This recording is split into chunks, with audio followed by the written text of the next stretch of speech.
Welcome back to Road to Resilience, recapturing athlete focus. I'm here with Brad Harmon and Mark Rigg. I am Luke Latte. How you guys going? Good, mate. Good as gold. Yeah, we've had some really cool conversations lately about a whole different range of things, especially about being good enough and being a strong team player and what have you, and your values. And it would be remiss of us not to touch on this subject of emotional intelligence and its power. And I guess it's more about understanding what's happening for you at the time that it's happening and recognizing that it's okay to let it go. It's not going to sum up who you are. Your emotions shouldn't be an emotional roller coaster. They're like that because we don't understand them.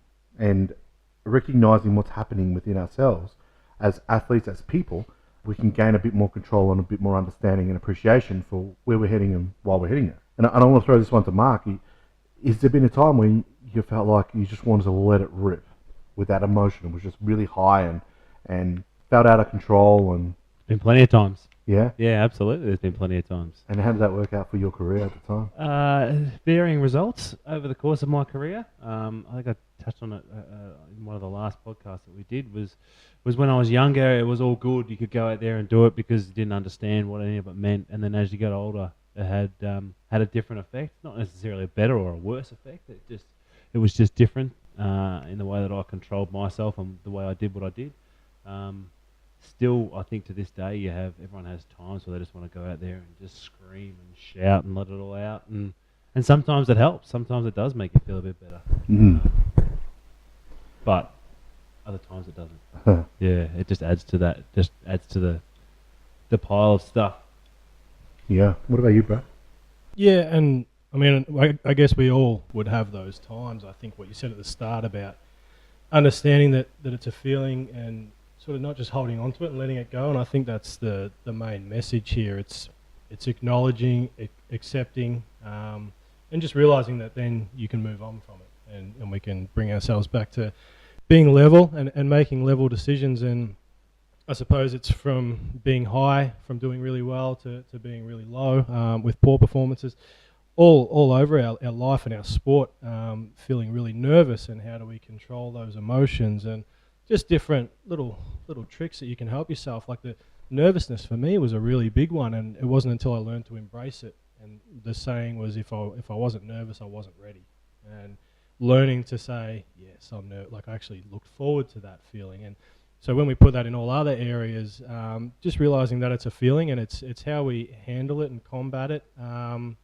And there is always a way. There is always a way to deal with it. But like what you just said, you can acknowledge it, accept it, and then let it go and move on. Yeah, it doesn't have to control the outcome. Whereas a lot of athletes in general have allowed it to control their outcomes. Whether they've been winning, losing, whatever, it's in general, it's probably been to their detriment. Wouldn't you agree? Yeah, definitely. And it becomes all-consuming, and we forget what we're actually there trying to do. And we're worried about an emotion that no one else can see. It's driving us, and we're sitting there focusing 100% on that when we just stop focusing on what we've got to do, and we lose track of our values and what we're trying to achieve on that day or in that game or whatever might be. So we're the only one that sees that emotion that we've got or feels it. It's just accepting, acknowledging. No one else sees it. All right, let's just move on and off we go back to what we value and what we're here to do. Yeah. And I think a key point here is to recognize why are you feeling why are you feeling what you're feeling at the time. What is it that's causing that? Is there anything you guys want to shed light on that? Was there a time in your careers where you were unclear about what it was, but when you recognized it and squashed it or allowed it to unfold, that you were able to move on and allow the greatness to come back out again? Yeah, I guess looking back at it now, there are times where I do think that, and I do remember things that had happened, and I did use it. I guess I harnessed that power. I guess it's a power within yourself to go out there and to, whether it be to prove someone wrong or to do whatever it was to get done. But I can't. There's plenty of instances that I remember going out there and trying to prove someone wrong. And most of the time, that's the way it worked out. Well, a lot of the time, that's the way it worked out, which is great. And I guess looking back at that it was recognizing that how I was feeling and just channeling that into putting on a good performance on that particular given day. Have you for those everybody out there, I mean, Mark was a very unconventional player because you taught yourself how to pitch, didn't you? Yeah, yeah. And so, feeling of trying to prove yourself and prove that you were right, that you belong here, that happened a lot, didn't it? Absolutely, it did. And I remember playing in a tournament in Sydney one time where I pitched against Queensland three times in that tournament. The last time was in the one of the finals to progress through. And I remember one guy who played for Australia for years and years and years came up to me and he actually gave me that acknowledgement and said to me, he goes, "I can't believe that you beat us 3 times." He goes, "Good on you, you know, well done." And I remember that day going, "Look at you, mate." You know, and that was using that energy, channeling those emotions to get out there and to do that. So yeah. So with that, your career has been so long, Brad, at such a high level for such a long time. What did you do to help with your emotional baggage, I guess, that you brought out to your games? I suppose, and I was probably poor at it at the time, and I didn't handle it in a way, in retrospect, I would have liked to have handled it. So it became an ongoing series of bottling these emotions up, and then one little mistake or something that perhaps didn't go my way turned into a really big deal at the time, and it was just compounding. So anything small that popped up was never seen as that small thing and wasn't taken for what it was worth. It was always a huge thing because it was just one on top of the next on top of the next. So I didn't handle it too well, and I suppose looking back at those times, it would really just be understanding it and taking it for what it is and identifying it, acknowledging it, seeing what it was there for, and then how can I use that to my advantage to go further. Because at the end of the day, if we've got these feelings and emotions, am I good enough? All it means is what we're doing, we're passionate about, and we care. So when we fail, it hurts. It's because we care. That's a really great thing. So learning that those emotions aren't there to weigh us down, acknowledge, accept, appreciate the fact that we care about it, and then we move on to the next thing. What do I value? What are my processes? Moving on. It's difficult when you're going through that time. It's really difficult to move on because you just sit there asking yourself, why? But we need to change those questions back to, am I doing what I value? Am I chasing the processes? Am I going about things the right way? Yeah, definitely. I had a coach, Ray Freeman, when I was a junior, pushing up into seniors, and he used to say to me, and he used to catch me too, as a pitcher, and he said to me one day, "Luke, your success has got nothing to do with what's happening outside of the game." Because what I was doing was I was bringing my emotional stuff from what was happening outside. I didn't grow up in a great place, and I was bringing it to my games. So you could imagine there's this little red, I was really red hot every time I played. So it wouldn't take me much to lose control of that emotion, and it would be seen out on the field. And when he said that to me, I looked at it in a different way. It didn't change everything for me, but it definitely made an impact where I was able to see myself as more than just a ball player, more than just anything that I was putting myself into at the time.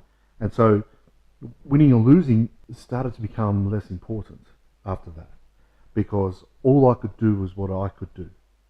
Even to the point where before every pitch, or before every, and he started with this, he said, you should do this before every pitch, but I did it before every innings, or when things started to get on top of me, I would just stretch my hamstrings, just reach down and take 3 big deep breaths and just say, control what you can control. Control what you can control. I'd say it 3 times, and I still sometimes do this to this day. It's just embedded in me now, and I find that my emotions start to stay in check a little more. It doesn't get on top of me as much. And I guess that's one thing about moving forward with your emotions, is that if you allow them to stay on top of you, how's your career going to unfold? How's those games going to unfold? Yeah, how are you going to get up and do it again and again and again? Yeah, absolutely. Especially considering, if you're an everyday player in baseball or whatever sport you're playing in, how are you going to do that? What will happen? Can guarantee you your career will probably spiral out of control and you'd be sent home. Wouldn't you imagine? Absolutely. Well, and I went through it and did exactly that. So the first at bat of any given night, if I had a poor at bat, that just determined the rest of my night. Yeah. And then I'd go into the cage after the game, try and figure out my swing, come back the next day, first at bat. If it was good, okay, I was going to be a good person, good teammate. Yep. You know, if it was a bad at bat again, all right, I'm in for a bad night. And it was so quick, and one little thing gets blown out of proportion. So it's exhausting to go through periods like that. Yeah, really tough. Yeah, I would imagine it would be. However, what was interesting is what you were saying just then, by comparison to what you said just before, was you wished the way you wished you had it was you could have shifted that in any moment instead of allowing it to unfold the way it was or the way it did for you sometimes. You could have shifted and gone, but it's only one. It's only one at bat. It's okay. It's cool. I'm going to get another 3 or 4 tonight, or what have you. You know, same with the race. You know, or if you're a sprinter, it'd be the same sort of thing. You know, sprinting away, it's only one race. But how do I learn from it? How do I grow from it? And that takes that emotional charge out when you imagine. Definitely. Yeah. So intuition, I think, plays a massive role in our emotional intelligence. What do you think, Mark? Yeah, absolutely it does. Intuition in sport, in life, in everything is the key factor. And that develops as you go on and as you learn more and as you're prepared to learn more. I think that's the key as well.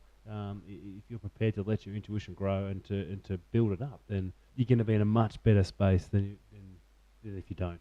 Yeah, definitely. What do you reckon about your intuition? Now, is there times when you trusted it and it worked out well, or trusted it and it didn't quite work out the way you wanted it to? Yeah, and I think what Mark just said hit the nail on the head. It's when you're prepared to allow yourself to grow and really understand it and trust in what you're doing. And that's really when I think all that does is gives yourself the best possible chance at achieving what you're striving to achieve. Yeah. And that's the important part. It's being willing to learn, being willing to grow, and at the end of the day, you're just trying to give yourself the best chance to be the best that you can be. Sport, life, business, whatever that might be. So that's why it is extremely important. And your intuition is really there to guide you. It's that inner voice to guide you, isn't it? And when you don't listen to it, it can make life so much more difficult. Wouldn't you agree? Well, and you're just not being honest with yourself, are you? Yeah. And then you start fighting this inner battle, and you're certainly not going forward. You're probably not even going sideways. You're going backwards. So it's important to listen. Again, it's identify, acknowledge, be honest with yourself, and just appreciate where you are and where you're going. Yeah. Absolutely. Yeah. Definitely. Yeah. Go with your gut. Yep. It's not often wrong. Yeah, definitely not. It's definitely not.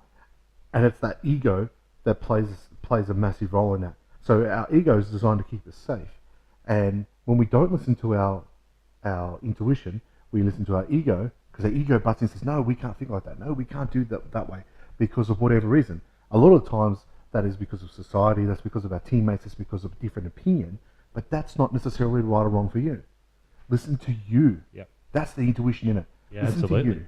Imagine this, and I'm sure every athlete would be able to connect with this. You're out there on the field and you're going, okay, anticipation's kicking in, and you're playing whatever position you're playing, or you're about to take your race, whatever it is, and there's just something in you that makes you want to adjust something in you that you've learned from experience that something needs to change. That is your intuition. Why would you ever not listen to it? Because everything in sport's about positioning, right? So if I listen to my intuition and I just go there, let my experience challenge. Yeah. Go, do it. Yeah? Same in life. If I sit here and procrastinate, and never take action, even though my intuition's saying, yes, this is good for you, let's go and learn something, let's go and experience something. Your ego's saying, no, but we need to stay safe over here, let's stay safe. Are you really going to experience anything? Yeah, I'm sure that there's times in your guys' lives and in your careers where your intuition's kicked up. Have you taken it, or have you backed away from it? How did that work out for you guys? It depends on what the change was, or the you use your intuition all the time, and that's what a lot of people forget, is that you get thirsty, so you have a drink because that's your intuition saying that's what you want to do. You go out and you play your game, you do it all, and it's when you got to step outside or step near the boundary that's when your ego kicks in and goes, hang on a minute, well, we're getting a little bit too close for comfort here. Let's just reassess all this. I'm a procrastinator. That's my nature. I like to have all my ducks in a line, and I know that frustrates a lot of people, but it is who I am, and that I can feel that my two sides of me going, yeah, it's going to be really good, but what if? And you've got to let go of the but what if, because what will be, and as long as you can see yourself growing and moving forwards, then what do you got to lose?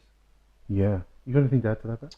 Yeah, I suppose just personally, and I know this whole topic is so true. Trusting the instinct, and my last year of professional baseball, and I was struggling for majority of the year, and I had little patches where I was doing really well on the field, but for basically the last 60% of the season, I really struggled, and I knew the writing was on the wall. But about the halfway point of the season, I knew that I just had to back off and almost reset. Mm-hmm. But there was this other side of me saying, you don't have time to do that. You can't do that. So by backing off and resetting, what I was basically saying was, I'm going to put aside the next 2 weeks to rebuild. Start again, forget everything, and rebuild in a way that I can build up over the next 2 weeks and have a really good finish to the year and have a good 2 months, hopefully, was the plan. But I didn't allow myself to reset. And I said, no, you've got to get it going tonight, today. Today has to be the day or else you're going home. So for that second half of that season, every day was like, no, today's got to be the day. And I kept fighting it rather than doing what I really knew was right, which was probably just have a discussion with the hitting coach or the manager and saying, hey guys, this is what I need to do. I need to reset. I know I've been poor recently. I'm going to probably be even worse for the next week or two. Let me just reset, build it back up. And I didn't do that. It's something I wish I did, but at the time I thought I didn't have the time to do it, I suppose. But my gut was saying I had to do it. Yep. So that's an instance where I didn't follow it. Who knows how it would have turned out, but I didn't allow myself to follow what I knew would have helped me because I was, I suppose, just scared of the external beliefs and what people were saying. In the end, it didn't matter because I didn't do too well, and that was my last year over in professional baseball. So who knows what would have happened. But yeah, that's an instance where I probably didn't follow it. Yeah, because you get closer, like you were saying before, Mark, about that boundary. You're getting close to that boundary, and your boundary conditions are like a bubble. And that bubble can stretch, but you've got to allow to let go of the what if. What can happen?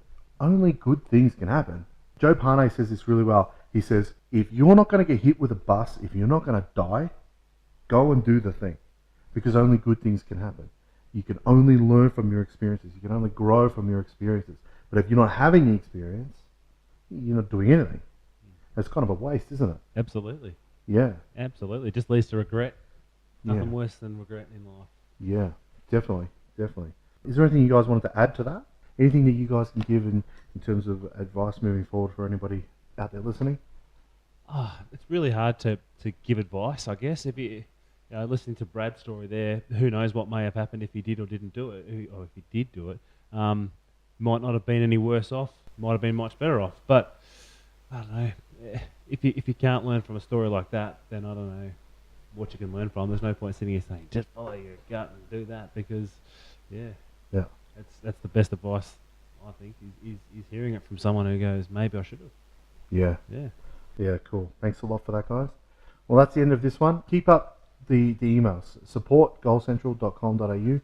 We're loving them. We're getting through them. I promise that we'll be starting to answer some of those questions really soon. And I trust that you guys are getting so much value out of everything that's coming through. There's lots of stories coming out here and lots of personal stuff coming out. And I'm sure that you guys will be learning here. So until next time, keep striving for greatness.